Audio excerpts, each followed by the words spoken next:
workforce are happier because of the work that we do with our overseas partners, and the people that come into our hospitals, whether to work or to be cared for, benefit from that as well. This is not additive to the work that we do. It's an important part of the heart of what we do within the NHS and within our trust, and it's a pleasure to be part of the panel today. Thank you. Thank you, Matthew. That's fantastic.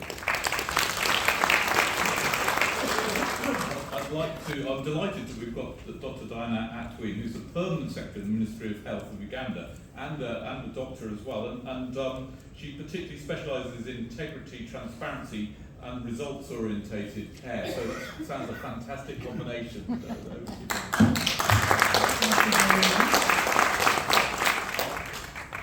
I take this opportunity to thank the organizers once again to call us to be here to discuss service delivery, because it's all about the people we serve.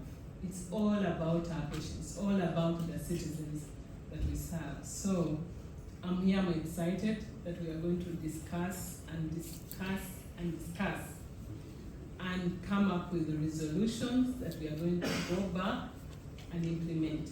We are here to learn from one another. We bring experience. I bring experience from Uganda. I've been part of this organization for 10 years.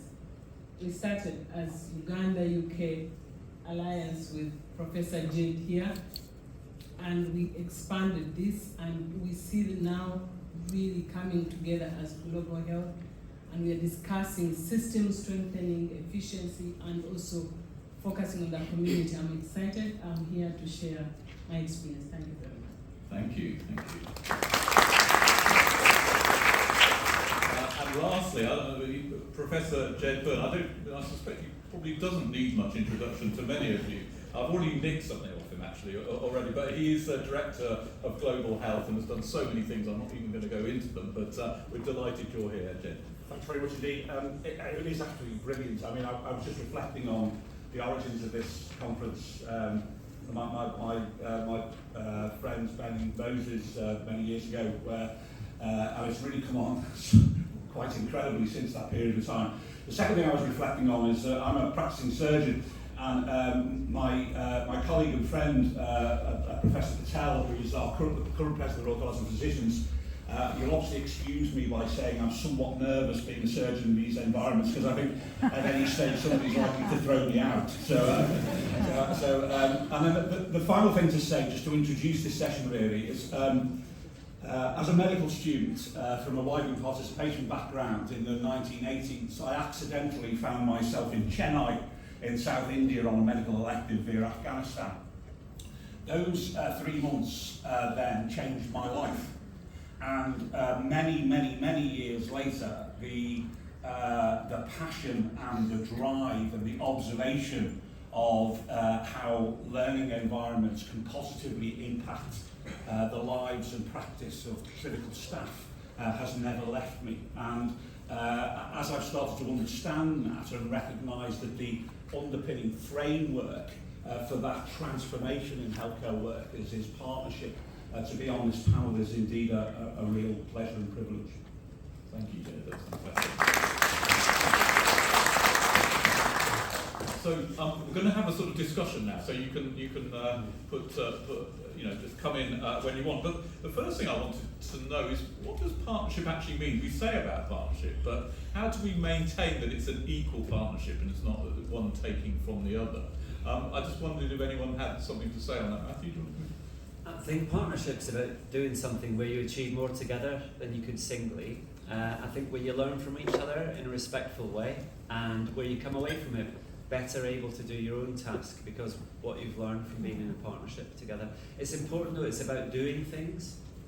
It's more than conversations, it's more than memorandums of understanding. They're important to enable that, but really ultimately it's about getting folk together to deliver. And if I think about some of the work we've done in Tanzania, we had a visit recently to look at their new cath lab before it opens in one of the hospitals out there, and we had a team out there in December. We did some community work around diabetes and the management of emergency conditions in diabetes. Our clinicians have come back energised by that. They've come back with a different perspective on their own work from that. And we're now doing monthly grand rounds together, which is pulling in clinicians from across our organisation to work with our counterparts in Tanzania and Zanzibar as well. And this is not about us going and telling people how to do their job. This is about us going and learning together about the care of people who require healthcare to live a better life. And the unifying factor in it is the desire for a good life for people and for their families. And in one of the previous sessions, there's a reference to this being a just thing to do. I think the NHS has at times taken a lot from overseas to run its hospitals, but has not always in the right way given back and recognised that. And yet when you talk to lots of our workforce who've come to the NHS from an international background, they've come to learn, and they've come because they want to make that contribution. Often they do it despite our organisations, rather than because and through our organisations. And I think it's incumbent on people in leadership positions to take some responsibility for saying, thank you, this is about us learning together, becoming better together. So partnership, it's talking together, but it's doing together, learning together in a respectful, mutually beneficial way. And Diana, I mean, coming from a Ugandan perspective, what's it look like for you? The partnerships are a great initiative, and we do all need partnerships. Partnerships is having important partnerships. It simply means that we acknowledge that there is strength in partnerships, first of all. Second one, it is also important to acknowledge that we don't know all of it.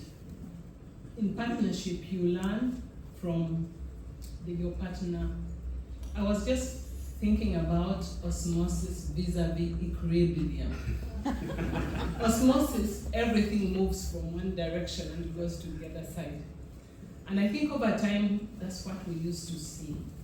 But I'm so happy to live a time when we are really talking about equilibrium in the real sense, where everyone has something to bring on board. But what we have also noted over years, that because of the dynamism in the health care, things keep on changing. I remember the time of COVID, I used to get many delegations from different countries to come to Uganda and learn how we dealt with COVID, because I think on Africa, I must say it was one of the success stories that were. Even how we deal with epidemics like Ebola, now that we were able, in the last Ebola, were able to do genomic sequencing in less than 24 hours, and we're able to characterize the type of Ebola in that shortest time. And so many people kept on coming to us and asked how we have done it. We have something to offer, even when we are developing country. So it is very important that we acknowledge that in health, dynamism, with changing dynamics on the global health security, on financing, on governance, on approaches to system strengthening, there are always lessons to learn from each side. I am so glad that UK, although we are talking about taking a lot from NHS taking a lot, but NHS also has helped us, because also you have employed our people. Yeah, NHS also, you have helped us, because we have been collaborating with the hospitals here in UK, where our teams come here and learn. We have technology, you have a lot of experience, and our people have taken back that technology and implemented in our hospitals. We have seen that collaboration where we have joint, for example, using e-learning, and e-learning has shortened the mechanism of learning between hospitals, and this has been really a great collaboration. We are acknowledging that sometimes it is actually the state of governance in our institutions, in our countries, that cause problems. Because of late, we are very firm. When you come to Uganda, we are very firm. We are saying, you have come to collaborate with us, but you must look at our priorities.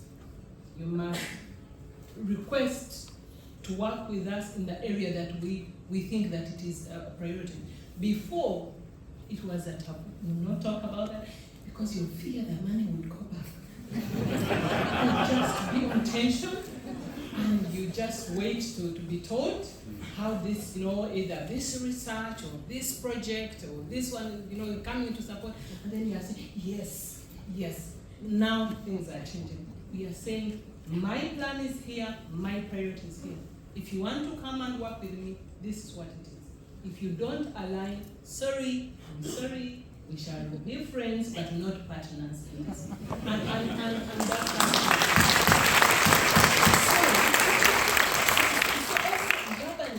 governance is a very, very critical, fundamental, foundational factor. How you frame the partnership. Because if you just come and you say yes, then we shall see also